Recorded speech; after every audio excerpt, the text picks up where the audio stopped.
المرجو الانضمام إلى القناة بالضغط على رابط الاشتراك الأحمر الموجود أسفل الفيديو والضغط على الجرس للتوصل بجديد فيديوهاتنا فور نزولها، ولا تنسوا الضغط على زر إعجاب أو جيم لدعم القناة. السلام بنات، كي دايرين؟ لاباس عليكم؟ نتمنى تكونوا بخير وعلى خير وبصحه جيده. الفيديو ديال اليوم هو وصفه طبيعيه لترطيب الشعر. هذه ثالث وصفه طبيعيه لترطيب الشعر كنحط لكم في القناه. علاش؟ حيت انا شخصيا كنستعمل وصفات طبيعيه لترطيب الشعر بزاف. هذه تقريبا اكثر من عام باش خديت واحد القرار انني ما نبقاش نهائيا نستعمل لا سوشوار لا اي حاجه ديال الحراره للشعر ديالي، ولا حتى الكيراتين ولا حتى لي برودوي شيميك للشعر ديالي. كنا كنعرفوا ان هذا الشيء في الاول كيرطب لينا الشعر ديالنا، ولكن في الاخر كيولي الشعر ديالنا اكفس من ما كان في الاول. دونك انا كنت قررت بانني غادي نتجه فقط الوصفات الطبيعيه، وانني غادي نبقى نرطب الشعر ديالي فقط بالوصفات الطبيعيه. الحمد لله شعري تبدل 180 درجه، يعني واحد التغيير اللي ملحوظ بزاف. الوصفات الطبيعيه حتى هما البنات كيرطبوا الشعر، يعني كنصح اي بنت انكم تبقاو تتجهوا بحال هكا وصفات اللي كتكونوا نتوما عارفين اشنو دايرين فيهم، اللي كيرطبوا لكم الشعر ديالكم وفي نفس الوقت يعني كيغديوه لكم، كيعطيكم هذيك الرطوبيه في الاول، ومن بعد ما كيوقع لكم الشعر ديالكم والو، يعني ما كيتحرق لكم، ما كيتقصف، ما كيوقع ليه والو. الوصفه ديال اليوم حتى هي وصفه مضمونه وناجحه، جربتها شخصيا على الشعر ديالي وشفت النتيجه. جربتها ماشي مره ماشي جوج، عاد باش حطيت لكم الفيديو ديال اليوم حتى تاكدت 100% من النتائج اللي كتعطي. اللي زوين في هذه الوصفه اولا هي وصفه اللي سهله، يعني سهل انكم تصاوبوها وديروها للشعر ديالكم. ثانيا وصفه بمكون واحد، وهذا المكون كاين في اي عطار، يعني تقدر اي بنت تمشي تشريه ودير هذه الوصفه. ثالثا هي من غير انها كترطب الشعر كتغدي حتى الشعر، يعني يمكن لكم تستعملوها لترطيب الشعر، وفي نفس الوقت البنات اللي كيعانيو من تساقط الشعر راها كتعالج حتى هذا المشكل ديال تساقط الشعر. وخامسا ما كتخلي حتى شي ريحه على الشعر، يعني فاش كديروها كتغسلوا الشعر ديالكم ما كتخلي لكم حتى شي ريحه على الشعر ديالكم. وسادسا كترطب الشعر مزيان البنات، يعني الا كنتو باغيين ترطبوا الشعر ديالكم كنصحكم بانكم تستعملوا هذه الوصفه. وباش ما نطولش عليكم ندوزو دابا المكونات. المكون الاساسي في هذه الوصفه هو هذا، هو زريع الكتان اولا بذور الكتان باللغه العربيه، يعني واحد المكون اللي متواجد في اي بلاصه، لا في المغرب لا في اي بلاصه. انا قربت لكم باش تشوفوا. وغادي نحتاجوا للماء.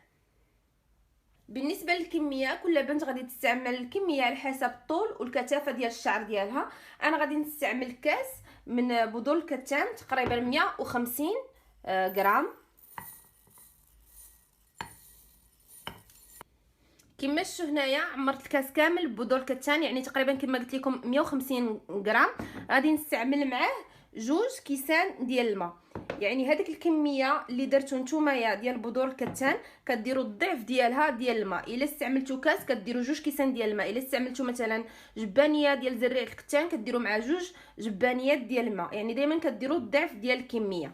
دابا غادي ندوزو باش غادي نطيبوه، وغادي نوريكم الطريقه كيفاش غادي طيبوه.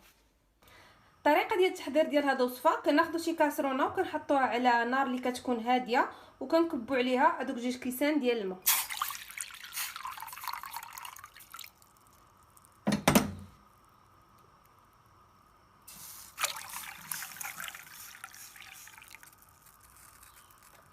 ومن بعد كنضيفوا زريع الكتان اولا بذور الكتان. كنضيفوا هنايا زريع الكتان مع التحريك المستمر، يعني فاش كنحطوا هاد الخليط هذا على النار اللي كتكون هادئه كنبقاو مره كنخلطوا فيه.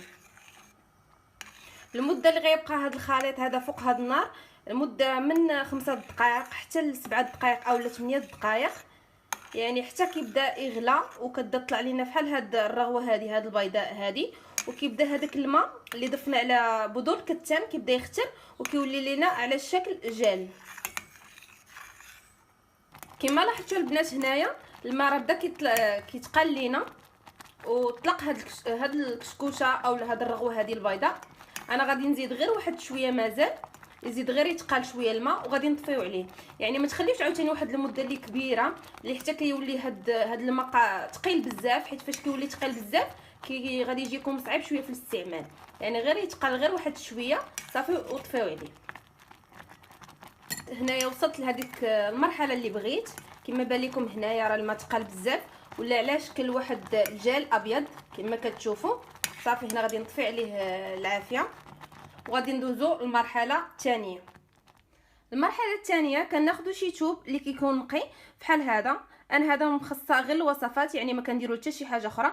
كنديروا فيه هذاك الخليط ديال زريع الكتان وكنعصروه مزيان وكنستخرجوا منه هذاك الجل اللي غادي نستعملوه في الوصفه. هي الطريقه البنات، يعني كديروا هذاك الزيف اولا المنديل فوق شي جبانيه اولا فوق شي اناء، ومن بعد كتخويو هذاك الخليط ديال زريعه الكتان. من بعد كنبداو نعصروا فيه بهذه الطريقه حتى كيخرج لينا هذا لو جل كما كيبان لكم هنا في الكاميرا. هذا الجل هذا هو اللي حنايا غادي نستعملو في هذه الوصفه هذه. غادي نستمر انا هكا في العصير حتى غادي نخرج كاع هذوك الجل اللي كاين في زريع الكتان. من بعد غادي نرجع باش نوريكم الوصفه النهائيه. اي فوالا البنات، هذا هو لو جل اللي استخرجنا من زريع الكتان اولا بذور الكتان. كما كيبان لكم هنايا واحد الجل اللي كيجي بحال هكا لزج يعني ثقيل، هو اللي كنستعملوه في ترطيب الشعر ديالنا. البنات الا جاكم صعيب انكم تعصروا هذيك الكميه كامله في دقه واحده وتستخرجوا منها هذا لو جل هذا، يعني قسموها على جوج، عصروا النصف ديالها ومن بعد عاود رجعوا حيدوا هذاك من الزيف وديروا الكميه الاخرى وعصروها حتى هي. بالنسبه للو جل خاصو يستعمل يكون على الاقل دافي، يعني ما يكونش بارد، حيت هو قد ما خليتوه حتى برد يعني كتزاد الكثافه ديالو وكيولي قاصح بزاف. يعني نتوما هاد الوصفه غتحضروها حتى لهاديك اللحظه اللي غتكونوا باغيين تحطوها على الشعر ديالكم.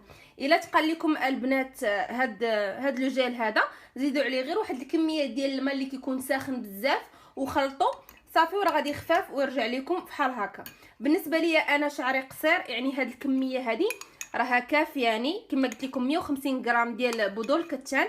الا كان البنات الشعر ديالكم كتير بزاف يعني زيدوا الكميه، يعني ديروا 250 غرام اولا 350 غرام على حسب الطول والكثافه ديال الشعر ديالكم. كما قلت لكم ديال الاستعمال ديال هذه الوصفه هي نفس الطريقه ديال الاستعمال ديال الوصفات الاخرى، يعني كتاخذوا الشعر ديالكم كتقسموه الى خصالات، كتاخذوا خصله من الشعر ديالكم كتحطوا عليها واحد الكميه من هذا لو جل وكتبقاو كتجبدوا في الشعر ديالكم.